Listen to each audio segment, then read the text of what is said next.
Hello, guys. Merry Christmas Eve. Hope you guys are having a great holiday season. We are coming at you guys with a classic end of the year book episode, and we're going to be just talking about the books that we read, our reading stats, and like our top three books of the year. So stay tuned for that because that'll be really good. But before we get into it, we're going to get into what we've been up to. So for me, I have finished school, thank God. I don't have my final grades as of right now, but I don't want to think about that. And I am just ready for Christmas. I feel like I'm finally like really getting into the Christmas mood. I will say I haven't done like as much Christmas stuff as I would want to, such as like watching like certain old Christmas movies. But like I have like put up Christmas decorations in my room. We got the decorations up in the tree. I haven't listened to that much Christmas music either this year, but I'm still in a Christmas spirit though. So that's all that counts. And then you guys, I want another giveaway. I literally like what is my luck? This is the third semester like in a row that I won a giveaway, and that's actually insane. Like, what is that luck? So it turns out that I need to do the lottery now, so maybe I can get rich. But I'm excited for that package to come. I hope it comes before Christmas, so it's like a little like pre-Christmas like pre-game. So happy for Kennedy because it means that all the things that she tags me on Instagram, it's working. One of them is pulling through for her. So I'm so happy. And you guys, it feels like it's been so long since we last sat down and chatted and just recorded, but we are back to regularly scheduled programming here on the podcast. And my little life update is I just got back from the cruise that I went on. If you didn't know, I went on a cruise with my mom, and it was a like Caribbean, Central South America vibe. So we had a really great time. We went a little like recap of where we went. We went to it was 11 nights, 12 days, which was long, but it honestly went by so fast and we really did enjoy it. But anyways, we went to Jamaica, Aruba, we went to Colombia, Costa Rica, Panama, Honduras. I think that's everywhere we went. And all I know is we need to go on a girls' trip on a cruise because I feel that we would have so much fun because truly, like, you don't got to think about anything, you know? Obviously, we had like excursions planned and everything, but just like being on the cruise, I honestly didn't feel like the seasickness like motion, you know? We had little parches that are little like patches thing they put on your neck that our doctors prescribed to us, but we didn't end up needing to use them. There is like certain parts of the boat where I feel like you felt the motion sickness a bit more. Like we did a a behind the scenes tour, and we were like where the workers are, and the part of the boat where we were at, we were like underwater, and yeah, we definitely I felt like the movement. I was getting like and also I hadn't ate that day yet, so I was definitely feeling just like the motion. Because we were like in the water, I was just imagining because we were just chilling in the ocean, basically swimming with the fishes. But it was a really good time, and all I know, like I said, is we have to take a little girls trip. I'm just manifesting next year our annual summer trip, maybe a cruise, I don't know, but had a great time. I'm always down for a cruise. I wanted to go on a cruise for so long. They just seem so fun, and I feel like we would just get lit. And it's like perfect because of like what Liz just said, that you don't have to worry about anything. And I feel like we would eat that up. And we said that we want a more relaxing vacation for our next trip. Exactly. And then there's just like stuff for everybody. Like if you want to like just sit and read, if you want to go swimming, if you there's like evening shows, you're hungry, go get your little bite. Like this is literally what we need. I just think we should do it, celebration of KT being done with grad school and just yeah. It's gonna happen. I'm manifesting it right now, you guys. And now we're going to get into our faves of the week. So mine are cheesy Netflix Christmas movies. As you can see, I don't have braids anymore. I just took them out yesterday, and I watched some Netflix movies to accompany me while I was taking them out. And I will talk about the specific ones that I watched, but they are just so good. The cheesier, the better. And I was actually like laughing out loud like at one of them, like they're just so good. And I know Netflix, they put other movies on there, but I'm like, no, it has to be the ones that are from Netflix. Like, it just hits different. No, because I agree. The ones that have the little Netflix in on them, they are approved by Netflix, and they're gonna be like cheesy, but they're just like the perfect amount of cheesiness. Because sometimes, like with the Hallmark movies, some of them are a little bit too cheesy, you know. But no, the Netflix ones are top tier, and that's why they're always trending, you guys. So get on it. And then my favorite of the week is cappuccinos. Every single day of the cruise, you guys, I was having like at least two every single day. You know, it was included in our like drink package that we got, and I very much took advantage of it. And it was like those like fancy machines, and it was just perfect. And yeah, maybe I swear, like when I travel, like when I was abroad in Spain and everything, and like on the cruise and everything, whenever I'm like out, like I become a coffee drinker. But then when I'm home, I just like don't. Maybe I need to like get on it. I feel like it'd be fun, like actually getting into the routine of making a fun little drink in the morning. Yes, and like buy you a cute little mug and just make it a whole routine so you're like excited for it. Maybe I'll be visiting TJ Maxx soon, you guys. And now for pop culture corner. Okay, that's not what it's called, just pop culture. And we have a lot to talk about this week, so I'm super excited about that. So, first, Outer Banks has wrapped, which is so sad. I will say though, Outer Banks for me wasn't a show that I was necessarily obsessed with like I am for Stranger Things, but it is, a show. We watched it like over quarantine. That's when it came out. And I do think it was time for the show to end. But I'm like, ugh, like now we won't have like that like one show to look forward to. Like all like the shows we kind of like started when we were teenagers or younger are like ending now. So it's like, what else are we gonna watch? But I saw like a video of whoever, I assume like the director or somebody being like, it's a wrap, and just seeing like the core, group of people that were there from the beginning or from early on just like cry was really sad. And it was also kind of sad because Rudy is obviously not involved. Some may or may not be some drama there. But I was just like, wow, it's really coming to an end. And I just can't imagine how just like the main like group feel, because it truly is like a show that like changed all of their lives. And y'all know I love a good underdog story. So just like thinking, like I remember hearing stories of like Chase Stokes being like, yeah, like I was so broke, blah blah blah. And, like I came in messed up, but then like now he's on one of like the top Netflix shows. So stuff like that just makes me really happy. And I'll be sad, but I think it's coming at a close at a good time. I am like I feel like one of the only reasons I watch still, obviously because I gotta like see how it ends. But I swear, you guys, Rafe and Key, like please, I feel like the stars are perfectly lined up for them, and I want it to happen so bad. I hope that the director finally, like directors, I don't know how many of them there are, listen to the fans, because you guys, I feel that it would be perfect for this ending. But I'm not gonna get my hopes up because I feel like every time I ship something or someone, it just doesn't end right. So, but yeah, that's just kind of crazy to think about because I think it came out like during COVID or like right during that quarantine and everything because everybody was watching it. So it's just crazy to like think also just like how long ago all of that was. Like it really puts into perspective just I guess how time works.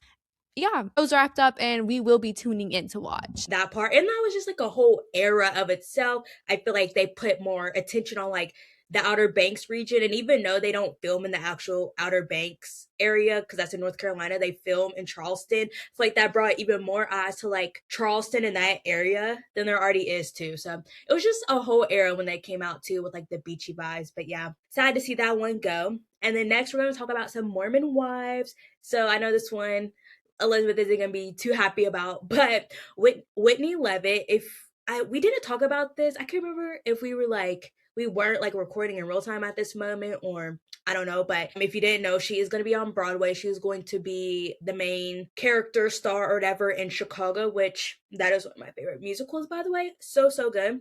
And I feel like a lot of people kind of saw that coming, but then lo and behold, sis also got a movie coming out.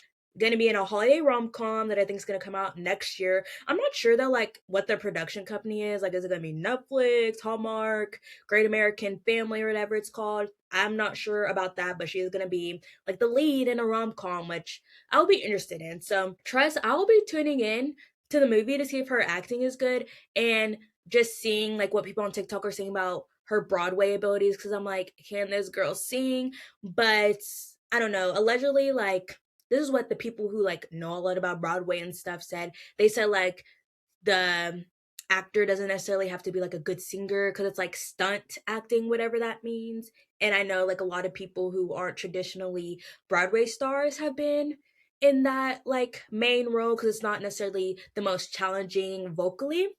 But I don't know. I cannot confirm nor deny because I think when I saw Chicago, it was just like regular Broadway people. I'm not sure if the main girl was like famous in any other way, but that shall be very interesting to see like just how Whitney comes across because a lot of people are like she has star power and I definitely do agree, but we'll see if she can translate that into other things. So, like, does that mean she's out of mom talk? That's what I want to know, you guys. Like, is she in? Is she out? But also on like the movie combo and everything, I think it's a Hallmark movie from what I saw, but I could be lying. I feel like I say that often, but don't take my word as truth, you guys. But when I saw like the little clip thing, like the picture that came out, because I don't think there's been any like actual like teaser or like video of the movie. It was just a clip of like a photo, and I swear, you guys, when I first saw it, I was like, there's no way she's in a movie with Chris Evans. Because I thought it was Chris Evans, and I was like, that's just actually, I would have actually been kind of mad then, because I'm like, who are you to be starring with him? Just like in the sense of like, she's not an actress. But, we'll see how it goes. I feel like I feel like honestly, like acting, I feel like she would be like decent. Kind of giving like that Hallmark energy. I feel like she would give, I don't know. But then the singing on Broadway, I am not an expert Broadway person here, but I feel that like it should be important more so like the voice rather than more than like the dancing and everything. Like yes, dancing is a part of it, but I feel the key focal point of a musical is the voice because everything is being sung, like there's barely any lines being spoken. So I think it'll be interesting because I feel I haven't seen anything of her singing. Sometimes I go through her TikToks and things, and I don't see anything of her singing. So I think it'll just be interesting to see. But I did see that she like officially moved to New York with her family, I think like this week. So yeah, I'll just be moving everywhere. Them kids, I wonder how they feel in like the school systems. They're probably homeschooled, I feel. But anyways, yeah, it'll be interesting to see how she performs. Honestly, I don't even know if her kids are old enough to be in school, to be honest. But yeah, we'll see how that goes. And then next on the Bachelorette news, or on the Mormon Wives news, Taylor Frankie Paul recently finished wrapping up filming her season of The Bachelorette.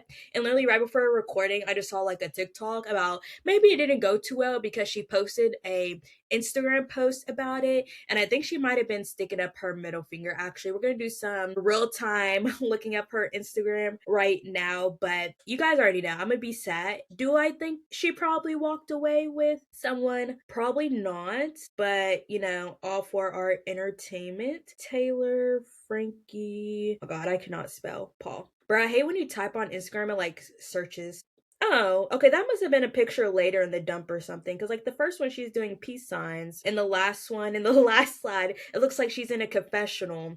And she's, like, sticking up her middle finger. And she looks a little razzle dazzle frazzled. So maybe, like, a man, like, got on her nerves. And she was like, he, like, F that man. But I'm sure she brought the drama. I feel like I heard a rumor that, like, she sent someone home before even the first rose ceremony because he was being disrespectful or something. I don't know. I feel like Taylor, she's really straight up and real. So let's see if these men can handle it. Will definitely be tuning in to The Bachelorette this season. I feel like I never fully finish a season. Like I always start and then I just like never finish it. But this one, I will be seeing the whole thing from start to end. I have seen like before they like officially wrapped, that there was a lot of like rumors of one of the guys being like some athlete. I don't know if I think it was a basketball player, like an MLB player. Because she was like in the scenes at a game and stuff and like on the kiss camera or something. I don't know. But I've been seeing a lot of things about that. I don't know who the athlete is. I think we were talking about it in the comments, but I'm not 100% sure. But I feel that she probably did. I don't know. I feel like they wouldn't like, release stuff if she ended up with him, But I think it'll be interesting. I have opinions of her being the bachelorette in general because I feel sis needs some alone time after the stuff she's been through personally.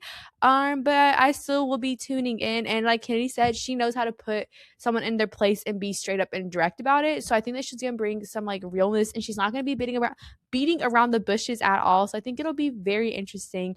And I definitely think that she's gonna be a rude awakening for some of these men. That part, and I'll be sad to see it. And then the last bit I wanted to talk about is the marketing for Marty Supreme has been popping off. I mean, I know y'all saw that collab with SD Kid. I was shook about that. If you're not hip to the tea, because Liz didn't understand the importance of it, basically, a while back, there's like rumors that like, oh, like, is this UK rapper Timothy Chalamet? Because people said they looked alike, even though like you can't, like, the whole thing about SD Kid is like you can't see his face, you only see his eyes, and people thought like, oh, they look alike. I never thought so because trust, I I was there on TikTok with that Timothy edit. If you know, you know, like that's my time. Glossier pink hoodie, like I was there. I was at the restaurant, so I knew that wasn't Timothy under there, and it didn't make sense. They didn't sound alike, but it was like a fun little thing. And then for this kind of marketing that he's doing with Marty Supreme, they did a little collab, and I was like, wow, he kind of ate that. But it's just like this marketing. I have mixed opinions because the whole movie, if you guys don't know, is about like this ping pong player, and I guess like the whole movie is about striving for greatness and being the greatest. And I know a lot of people have opinions about how Timothy comes across in interviews or whatever. I don't really have any opinions on that, but my main critique is it's just interesting how the movie is about greatness and kind of highlighting people who are great. And he will post people wearing a Marty Supreme jacket and like write dream big because like they've done big things such as Tom Brady, Leonardo DiCaprio, you know, like big people. So why is Chris Jenner posted up with the Marty Supreme?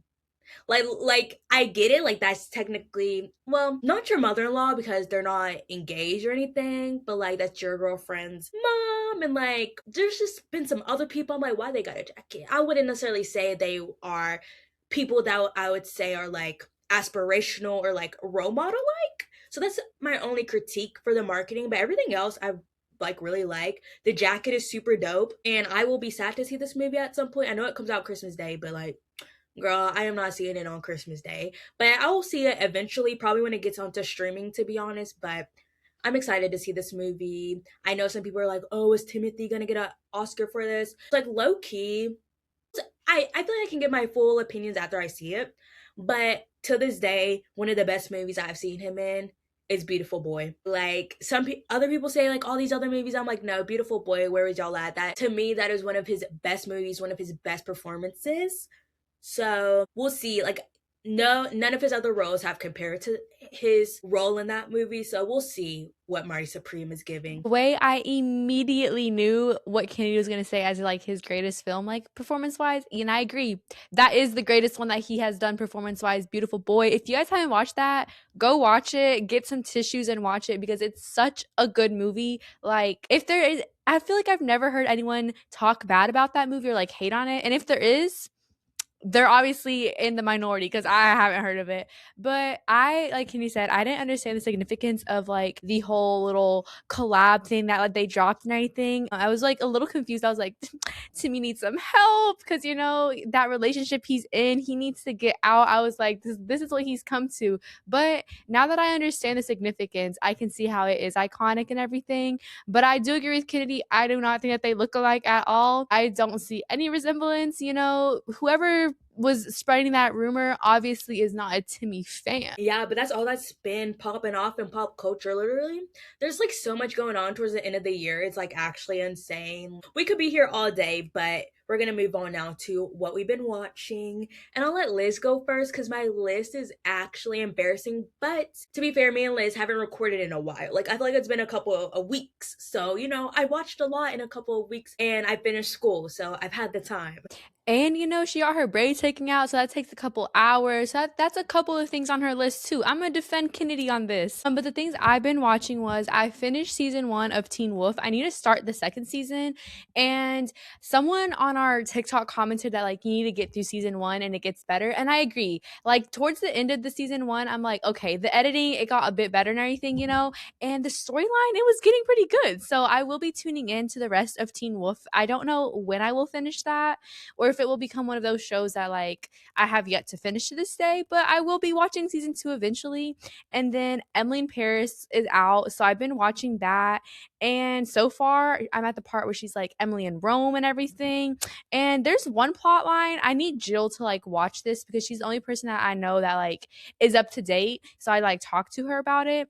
Because there's one character, I feel like if you watch this, you guys drop down who you think I'm talking about because it probably is who you think I'm talking about. I don't like where the storyline is going for said character. I will say she is a female character, and I don't know why they're doing what they're doing to her. But anyways, I'm watching Emily in Paris right now, and then I started my rewatch of the Percy Jackson show on Disney Plus because season 2 dropped, and Disney want to be like all the streaming platforms and drop weekly episodes. So I was like, let me just rewatch season 1, and they look so young. I haven't got to season 2 yet, but it's just crazy how young they look. My mom, she like started it and finished season 1 and 2, so she's hooked. But I love the Percy Jackson show, and I can't wait till I get to season 2 so I can like see, because I know people are saying like they look so much older, like their voice dropped and everything. So I'm so excited because I feel like season 1, like the main guy and everything, like his voice isn't necessarily like high pitched or anything, but I'm excited to see the differences in that. So, yeah, those are all the shows I've been watching. I feel like all these platforms are dropping seasons and TV shows like all in the month of December. I guess they know that we're all like home for the holidays, and I'm eating it up because it's about time that they get on it. Yeah, so I'm gonna go ahead and pick off right where Liz left off with the Percy Jackson. So I low key forgot season 2 came out when it did, and I wanted to rewatch season 1. So I sat down, rewatched season 1, and then I'm like caught up on everything that's out for season 2. And yes, it's like crazy looking back because they look like actual babies, like the three like main characters, and it's just they're so cute. I'm like, oh, but I'm just season 2 is just so good so far. I'm not gonna say too much because Elizabeth hasn't watched, but it's giving. And I will say, I don't know if anyone else can relate. Percy Jackson is one of those shows that, because I'm not that well versed into Greek mythology, I'm like lost the whole time, but like I'm still like, following the storyline, but I'm just having a good time. So that's my personal viewing experience with Percy Jackson. But first on my list, we got a lot to get through. So I rewatched Love Thy Nader season 1 because I was just like, this was just such a good reality TV show, and I know that season 2 will be coming out sometime next year. And then a lot of you guys probably heard of the show I Love LA on HBO Max. Josh Hutcherson is in it. The character who plays Blair Waldorf is in it. Can't think of her real name at this moment, but those were like the two like people I was like, okay, I want to see. And I don't know, like I like it enough because like I'm all caught up. The season finale comes out tonight, and thankfully there's gonna be a season 2, and I like it enough to like keep up with it, but I'm not obsessed with it. If you've seen Overcompensating or anything along those lines, that's kind of like the vibes I was expecting, and like the humor is the same, but like I think the fact that it's kind of like the backdrop is LA, and just kind of like the group of people in LA that we're following is not too like, I can't necessarily find any like relatability, which is like fine. Like I feel like usually you can just find a character that's like you can relate to in some way, but like the LA lifestyle, everything, I just cannot in any way. But it's still a good enough show that like I'm gonna be seated every week. And then Netflix Christmas movies, I'm gonna just quickly list the ones that I saw and like if it's worth your time. Champagne Problems, do not waste your time. It was low-key kind of boring. Jingle Bell Heist, oh, I was obsessed. I need more Olivia Holt and stuff. I was not expecting to like that movie as much as I did, to be honest. It was very much giving the same vibes as the Now You See Me, Now You Don't movies, and it was really, really, really freaking good. And then I watched A Merry Little Xmas, which again, this movie had me actually laughing out loud to the point where I laughed at a scene and I said, oh, I need to rewind this and like watch that part again. It's just so funny because it's just like stupid stuff happening and just like really goofy people. It was just like eye roll at some points, but it was just so good. And I would totally recommend it. The characters in that movie were something else. The guy who played Jesse's like boyfriend from Disney Channel, he's in that movie too. So it's like, wow, he's having a year with Netflix. They're on Paris and now A Merry Little Xmas. Very, very, very good. Just the perfect vibes. And then I watched Chicago the Musical, like the movie version of it. It's on Paramount Plus. Yeah, let's just say I tried to watch it a long time ago and I waited too long to watch it. So when I saw it was on Paramount again, I said, yep, I'm watching this. Even better than I remember. Just so freaking good. Like if you guys haven't seen that musical, go see it. And if you have, If you want to know my favorite songs, it's that We Both Reach for the Gun and Cell Block Tango. So good. And then I finally finished watching season 1 of The Pit, which is like a medical show on HBO Max. I know a while ago I like started it, but I just finally got around to finishing it because it's 15 episodes, all an hour each. But finally finished it. Second season drops early January. So I'm excited, but it releases weekly. So we'll see how long I wait to like catch up on that. And then finally, my last thing, another HBO Max show, In the Eye of the Storm, season 3. It was only like 4 episodes, so very short. It was just about some natural disasters. Nothing really recent though, I feel like, except for like the LA fires and then like some tornadoes that happened in 2025, but like nothing really recent that's like that I was necessarily interested in, but it's still interesting. I like watching that stuff. And because in case a tornado comes, I know what to do, how to prepare. But yeah, that's all I've watched. And now we're gonna go ahead and get into our song of the week. So my song of the week is Rosalia's new album, you guys. I am not like a Rosalia. I don't want to say I'm not a fan. I'm not a fan really. Like I'll listen to like some of the songs where she's like collab with like Bad Bunny or like Raul Alejandro and that kind of stuff. I'm still very salty that they broke up. But anyways, so she dropped a new album and I was like, let me give it a listen. And you guys, I'm obsessed with it. Like this is all I've been listening to. I just really like the way her voice sounds in this, and this one is my favorite song in the album. It's called Reliquia.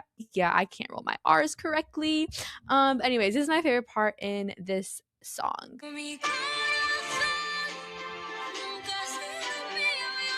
Like, I just love the way her voice sounds, and it's like that through all the songs. So check out her album if you haven't. I do recommend. And my song of the week is Gap to Smile by Joe. I think that's how you pronounce it. It's Joe Keery's like music, his music persona, what he plays music under, DJO. And I listened to his most recent album, not the deluxe version, but like just like the first one called The Crux. And Gap to Smile is my favorite because I'm like, why did he write this song about me? But yeah, this is one of my favorite songs on the album, and just there's so many parts of the song I love, but I'll just play this part. Like, he fell in love with her, Gap to Smile, and like I'm like, when did you see me to write that about me? But you know, not you the inspo of the song. I'm his muse. And now, you guys, the moment we've all been waiting for, our 2025, that's crazy to say, reading book wrapped. Yeah, that's what we're gonna call it. But basically, we're just gonna give you guys a little summary of everything we've read this year. And well, not everything. We're gonna give you guys the general stats and then tell you guys what we read and then go into depth about our top 3 books of 2025. And we're gonna drop down in the show notes all of our Goodreads and Fable accounts. So you guys can check those out. Go follow us. We are pretty active on them, I feel like. We do be posting like reviews on our books. So go connect with us on there. And yeah, without further ado, let's get into the book wrapped. Yes, so we're gonna be going through our Fable accounts for like our basic reader insights. I will say my goal, I did not have the best reading year. It's not up to par of what I would have loved to like have it look like, but you know, I'm still proud because some people don't read books at all. But I'm manifesting a better reading year next year. Anyways, enough rambling. So I read 16 books. I think my goal was 20. So like I couldn't even reach that, but it's fine. And my most read genres were romance. On Fable, they have like a little wheel. So 7 of the books I read were romance, 5 were young adult, 4 fiction, 2 business, and 2 fantasy. And my average rating was 3.6, which is like makes sense because I feel like a lot of books I read were kind of like they're like okay, but I feel like I didn't have many books that I was like, oh my gosh, I love this book. And then my most read authors this year were Ali Hazelwood. I read 2 of her books. Suzanne Collins, read 2 of her books, and Tracy Dion, I read also 2 of her books. And then for mine, I had a pretty solid reading year. But as Kennedy said, I feel like in this day and age, even finishing one book is an accomplishment because I feel nobody be reading books nowadays. But my reading goal for the year, I set it low for 10 books because if you guys are true podcast OG, you know that like back in 2024, I was going through a book slump and I I read barely 10 books. So I was like, let me set the bare minimum of 10. And I read 27 books this year so far, which is actually crazy to think about. But my most read genre was, of course, as Kennedy's, romance. 19 of the 27 books I read were romance books. And then 14 were fantasy, 9 were young adult, 4 were fiction, and then 3 were literary fiction books.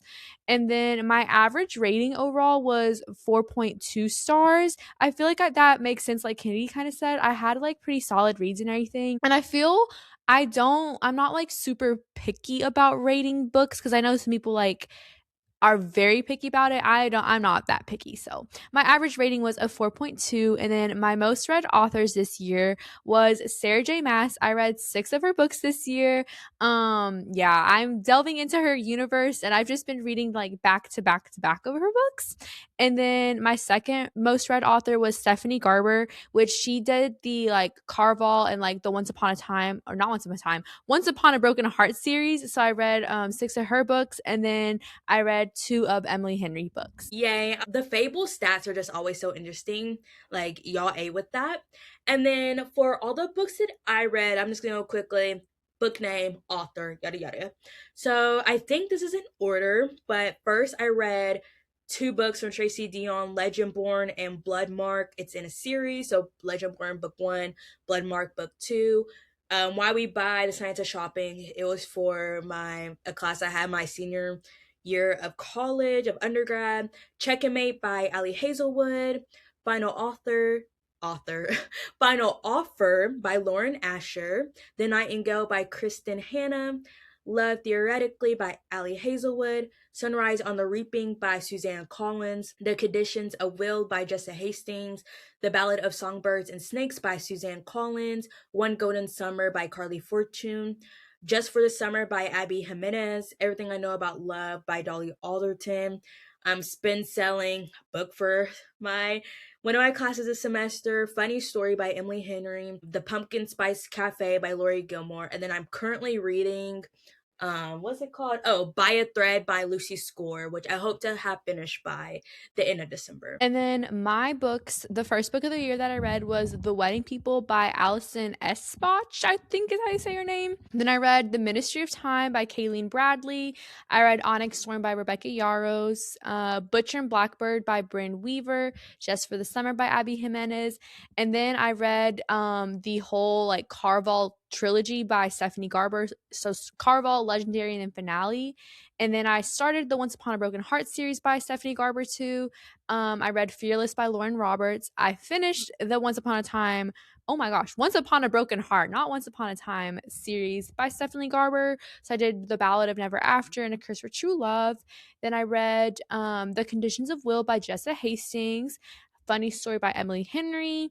I did The Shortest History of Israel and Palestine by Michael Scott Bowman. I did The Nightingale by Christine Hanna. The Bodyguard by Catherine Center. First Time Caller by Bay Borson. Everything I Know About Love by Dolly Alderton. Remarkably Bright Creatures by Shelby Van Peltz. I read all of the ACOTAR series by Sarah J. Maas. And then this is my first reread like ever, I think. But I reread People We Meet on Vacation by Emily Henry, for the movie. And then I finished Throne of Glass by Sarah J. Maas. And then my current read is the second book in the Throne of Glass series. I think it's called Crown of Midnight. I can't see it in my room, but I think that's what it's called. But that's my current my current read. And like Kennedy, I hope to finish it this year. And I was looking at the calendar. We have like a solid week and a half. So I think it's possible. But those are all of my 2025 reads. Now we're gonna get into our top like 3 reads that like just stood out to us. I already know number 1. I feel like I've talked about this in like every single book episode we've done this year, and that is Legendborn by Tracy Dion. Like, those books are thick, but I ate those up for breakfast, lunch, and dinner. I'm like, do I even need to like say the plot? I feel like I've already talked about it, but I'll just do like a short little bit. It's this girl, she's like 16, and she gets accepted into UNC Chapel Hill to be part of this special program, but then she kind of finds out about there's kind of like a secret society on campus, and there's a magical element, and it's tied in with the King's Arthur like tale, like table, whatever it's called. So like low key Avalon High vibes, but it's very good. There's like a subplot of romance, and the main character is a black female character. So I feel like I could just see myself and relate to her in some ways. And besides that, it's just like a good fantasy story. And the third book is out, so I do need to read that sometime. And wow, my ear just popped and my voice sounds weird. Okay. And then I'm gonna count the first and second book as like one. Then second, I would say The Nightingale by Kristen Hanna. Is that basic? I don't know. It was just a book, even though I didn't rate it a 5 star, it was like a 4 star. So like basically like it was still up there. It's just a book that sat with me for a long time. And I feel like sometimes I still think about that book. That book is about these two sisters who live in France during kind of like the beginning of the Nazi regime taking over, just what that looks like. Because, like, obviously, we've heard it from a very surface level, like, they took all the Jews in Germany, blah, blah, blah, in like school. But I feel like we never like learned how the Holocaust affected other surrounding countries, like in France and stuff. So that was very interesting to learn about, and just like seeing all that struggle. And I feel like that book had a little plot twist as well, because there's like some chapters and it's like you think it's one sister. Oh wait, is that a spoiler? I don't know. I'll just say is that you think the narrator at some points is someone, and then you realize, oh, like it's everything's not what it seems. So that was really like, wow, what's happening? And for my third one, I'm like, I don't know. I feel like there's a couple books that could be on that vibe. But low-key, I think I'm gonna go with One Golden Summer by Carly Fortune. I remember really liking that book. And like I like that way more than the other book. And I don't know, something about that book and Charlie. I think I just really like Charlie. Like that is one of my favorite book boyfriends that I think I've read about the entire year. That was a really good one. So I would say that would be my top. That would be my number three. Top three of the year. And for my top three, my number one book is The Nightingale by Kristen Hanna. So no Kennedy, it is not basic at all. Um, she gave you guys the plot basically, but I just loved the story. Like Kennedy said, like the plot twist and just the way it was told. I feel like I really just opened up my eyes, like Kennedy said, to a lot of like different historical part that I didn't like really had thought about too much of like World War II and everything. And I just loved the like female main character leads that we got, how they were two sisters that were like very different, but they all both played a very like unique role in the story and everything, and like impactful role. And just the plot twist, I remember when I read it, I was texting Kennedy, I was like, there's no way, like wow, like I am so shook. And I feel like I'm still like shocked thinking about that book, and I think it really left an impact. It is a thick, like hefty book, but it is so worth it, you guys. So totally check that out, especially if like you enjoy watching like historical fiction TV shows and like all that. I think you would really, really enjoy that book. But then my number two book is a Court of Mist and Fury by Sarah J. Maas, which is the second book in the ACOTAR series. And that was my favorite book of the ACOTAR series. And I think it's my top two of the whole year. So basically, that one, without like spoiling, because it is like a sequel in this book, in the not trilogy, in the series. I don't know how many of those books there are. I'm like trying to count them. There's too many. But basically, it picks off where book one ends. And it's just like I really liked how we got to see like more of like the other characters, because book one's kind of like you only really focus on like Farah, but on this one you get to see a little bit more of other characters. And I just absolutely loved this certain male character, which I'm not going to say because I feel like it'll spoil some things from the first book, but that one is by far the best book in the series, and I loved the setting of that book. We focus on a different part of like the universe that they live in. And there's this one place that I've seen on TikTok that it's like supposedly people are like, this is what I envisioned when I was reading it, and I need to go there. Like I need to see it for myself because it looks so pretty. And then my third book, I don't know, you guys. So I'm just gonna give you like two books that I think would be that one, but I'm not 100% sure. But my reread of People We Meet on Vacation by Emily Henry, I reread this one for the movie because I read it like way too long ago.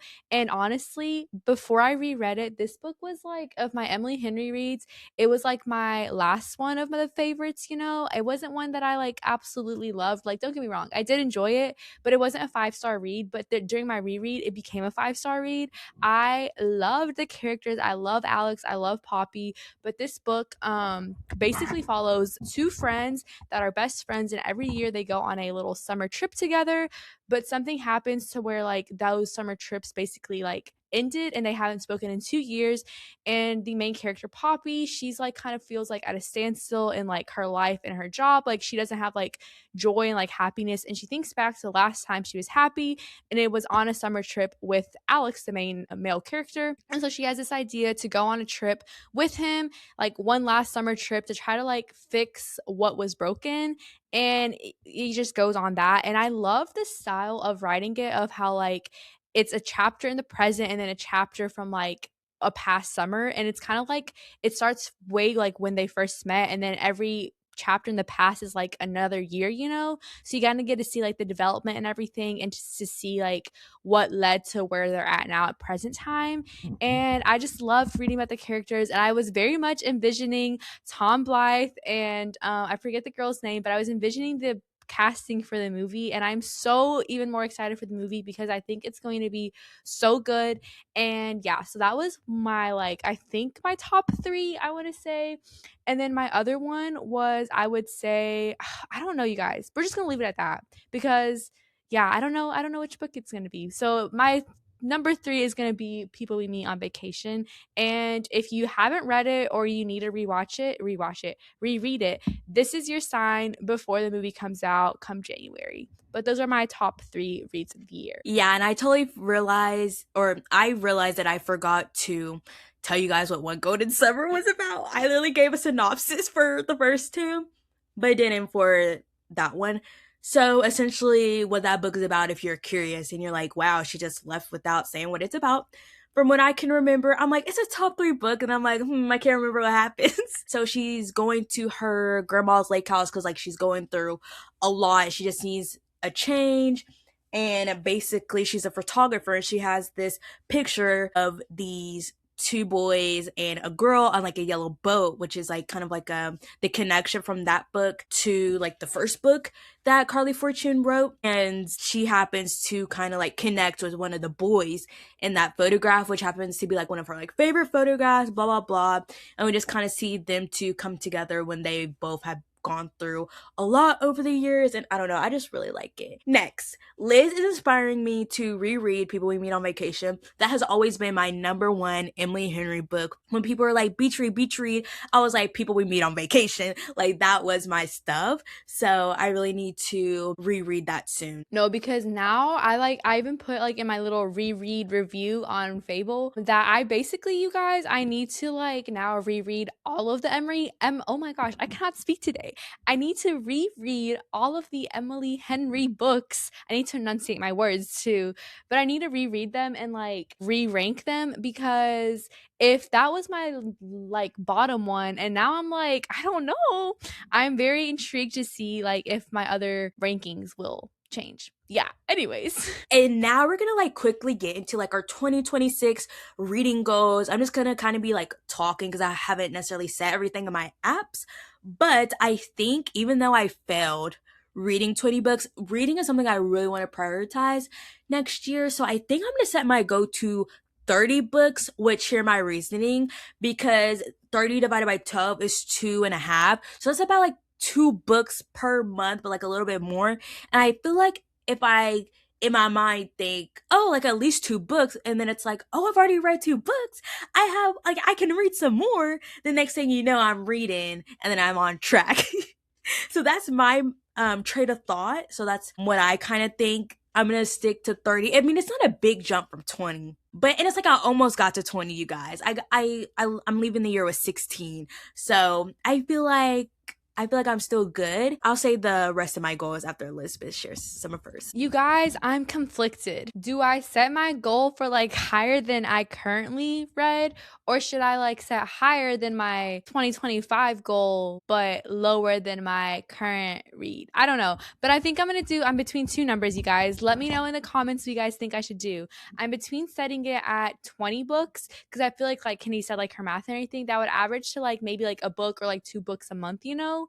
So I feel like that's doable. And my other option is setting my book goal being like setting it more to 30. But I feel like that number is I know Kennedy's like trying, but that's very intimidating to me. Like 30 books. I don't know. I don't know, you guys. I think I might stick to 20 and then see, maybe the next year I'll like actually like set it like higher up there. Or you can meet it in the middle and do 25. I was doing the math too, 2 times 12, that's like 24 books. So maybe I'll shoot for that middle goal. I like that. Maybe I'll do 25, you guys. And then in terms of like the actual books I'm reading, I want to not read as much romance this year because I feel that has been my main dominant genre. And I will always be reading romance for sure, but when I read like the same genre back to back, it kind of puts me in a slump. And I think that's why I've been like so slow this year because most of my books are romance. So I really want to like read more fantasy and more just like historical fiction. And I'm like looking like regular like literary fiction, more like interesting, thought provoking books. And I feel like that will like help me because it's like, oh my gosh, I can't put this down. So I'm hoping to read more of like those genres and just like less romance this year. I definitely will still be reading some, but I feel like I might enjoy them more if I read them more sparsely. But and I just like have so many books from other genres that I have on my TBR too, so I would like love to get to them. So after I finish the romance book I'm reading now, like I don't plan on reading a romance book for a while, hopefully. But yeah, I would just like to switch it up. And just like keep on track with my reading goal. I feel like that's like the main thing that it's like for next year I am not reading no more romances, and I just really want to like crack down on my physical CBR like legit. I haven't bought books recently and I don't plan on buying books until I've read like majority of my physical TBR. And then for me, I obviously, you guys, I got into my fantasy era, if you couldn't tell from the books I was reading, but specifically, I got into a lot of like romanticy, I would say, like Caraval, Once Upon a Broken Heart. Like, those are all like very like romanticy focused. Even Akatar, I would say, is more romanticy focused. But I want to get more into like exploring other parts of fantasy. I feel like with Throne of Glass so far, it's not very romance focused. It is more of that like bridge into more just like fantasy in general. So I do have a lot of books on my TBR. And I've been getting a lot of like TikToks and stuff of different like fantasy books that people are recommending, Legendary being one of them. But I want to read more of those like fantasy different books, like the world building and everything. And then I also want to get into more literary fiction books, more like The Nightingale by Kristen Hanna, or even just like I also read Remarkably Bright Creatures, like those kind of books that are fiction but not romance, but have kind of more like thought invoking in like the plot and everything. I know like a book, for example, like the Cerulean Library or like something like that. I'm probably saying that name wrong, but like those like fiction books that kind of have like a little more like whimsicalness, but like different. I do want to get into more of those. I feel like I've kind of like Kennedy said she wants to like stray away from that romance. I feel like I've kind of lately been doing that, of like not reading like the cheesy romance books, but yeah, that's kind of like what I want to do. Maybe get into a self-care book, like reading one maybe or two. I know that I'm not gonna like say I want to read a lot of them because I know I won't finish them and I'll get tired of them, but reading some more of like those, like the Let Them Theory one or like things like that, maybe like two I want to set a goal of. And then I also do want to read more of like nonfiction books, but more of like those ones. I did read the one on like the war in Palestine, like explaining it, more of like those books that kind of like educate you. I do want to read more of those, kind of like figure out different like topics I want to read them on. And I think it's hard figuring out like the books, because they can be very like daunting or just like I don't get hooked and everything, or they're just like very academic, and then you don't understand it, so you don't finish it. So I do want to do some research on like those kind of books to read more of. But yeah, those are like my reading goals of the genres that I want to read for the next year. There's not any like specific authors that I want to get into, but just those genres in general. Yeah, I would love to read more educational books as well. And I would love to, on the topic of self help, I think I would love to like maybe set the goal of read like one every 3 months or so. I don't know the math of that. Just so like I'm not like getting like super bored or burnt out about it. But the Let Them theory is definitely on my list. And in terms of authors, I would love to honestly read more of Kristen Hanna's books. She has so many that I want to get to, but I do have one already on my TBR. Like I said, I don't want to buy any more books, so definitely want to get that book read. Some books that are on my radar, they're like over here and I'm like, the mic, let me see. I want to get to The Secret History. That's a big one. Babel, The Let Them theory. Oh, Blue Sisters. I want to get to that. She Who Never Know Man, something like that. It's over there. And the octopus book Elizabeth was talking about. Remarkably Bright Creatures or something like that. And oh, the Natural series, because that's like Criminal Minds, like series type vibe. So yeah, those are like some books I also have on my radar. The octopus book was too funny. I know me and Katie, if you guys are watching on YouTube, we keep on looking to like the side because like looking at our bookshelves and everything. That's what we're looking at though. If you guys didn't catch the context clues, but I do think that like the setting the goal of like the every 3 months or something is good with those self help. I couldn't think of the word self help, self care books because I feel like those books are not meant to be like binged. Like you want to like read them slowly. So it's like a book that you could read like on the side of reading like your actual read. But yeah, those are just my thoughts on that. But you guys drop down in the comments on whatever platform you guys are watching on what you guys are setting for your reads for next year, and also drop down some recommendations because although Kennedy said she's not buying books, we do know that there will come a time when she's going to be looking at, she just so happens to get like a little Barnes and Noble gift card or something, and she's going to be on the lookout for some books. So drop down your recommendations of what we should add, based on those like genres that we're trying to get into. Let us know what you guys think we should read. I was going to say what we should listen to. I mean, this might be the year we get into audiobooks. I don't know. The people on TikTok have been telling me that there's some good audiobooks, just the way that the people sound. I don't know. Especially with the fantasy world. That's what the rumor on the street is. But anyways, thank you guys so much for listening to this episode. Make sure you guys are following us on all of our socials. Drop down, you already know what you need to be dropping down below, but let us know what we should be reading. And yeah, we'll see you guys in the new year, right? Oh, I think we will be seeing you guys. No, I don't know. I'm New like, Year's Eve. but yeah, we'll see you guys almost in the new year, which is crazy to think about. But thank you guys so much for listening. Oh my god, I just realized, keep this in, Liz, when you're editing this, the day that that episode goes live, our future selves will know the ending of Stranger Things because that's when it comes out. That is actually wild. And I just realized the week after that, you guys, our future selves will know like the actual ending of the whole show. So yeah. Anyways, bye. Bye.